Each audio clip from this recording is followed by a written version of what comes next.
Hello, and welcome to 5 Minute Math. Today we are looking at the TEKS tool formulas. We are working with volume with a problem related to TEKS 5.4H, and we will solve it in 5 minutes or less.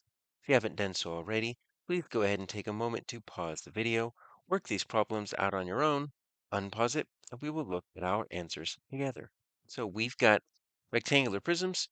We need to find two rectangular prisms have a volume of 120 cubic centimeters. Now, when we're dealing with volume, there's two different formulas that we need to be familiar with.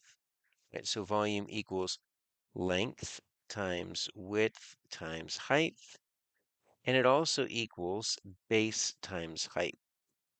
And we need to be familiar with both. Base, if you can see here, is really just length times width. It's going to become more useful when we're dealing with different types of prisms to think of just the base rather than length times width. Length times width times height only works for rectangular prisms and cubes. So in this case, all of our choices here, there's 6 answer choices. They all have a length and a width and a height. So let's use the first formula. And I'm going to just put some letters here just so we can kind of reference which ones we're talking about.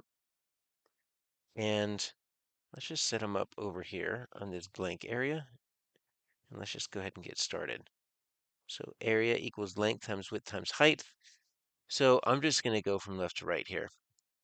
Right, we don't necessarily have to have length times width times height. The commutative property lets us switch the order. As long as you're multiplying the three numbers, you're good. So this is actually the height times the length times the width.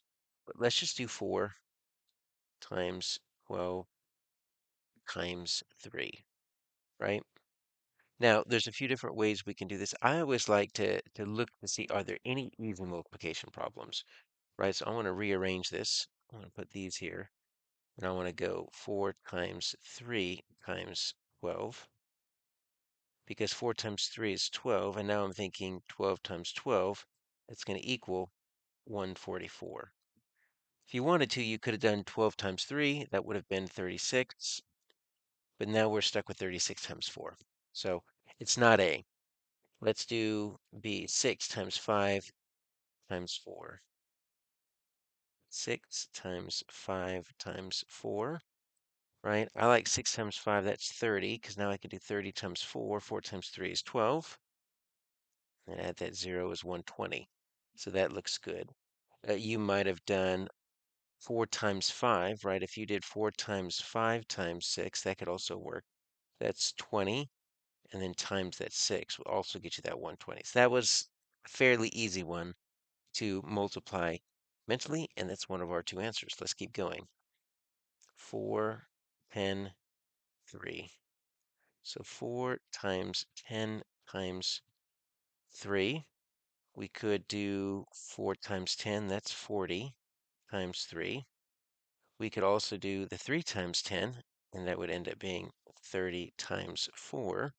If you want to rearrange it, right, you could do 4 times 3 times 10. You could do the 12 times 10. Either way, what you're getting is our second answer, 120. So what we need to do, rather than saying we're done, we've got 3 different answers. If another one shows up to be 120, we might have multiplied wrong. So we always check every single answer choice to make sure we didn't jump prematurely to an answer choice that isn't really the answer that we need. So 5, 11, and 2.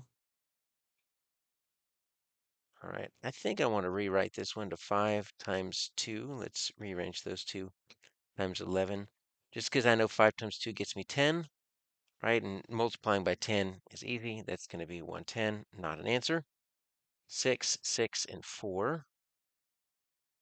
So 6 times 6 times 4. There's no easy way to do this. This is going to be 36 times 4. That's going to be 72 times 2. So that's going to equal 144.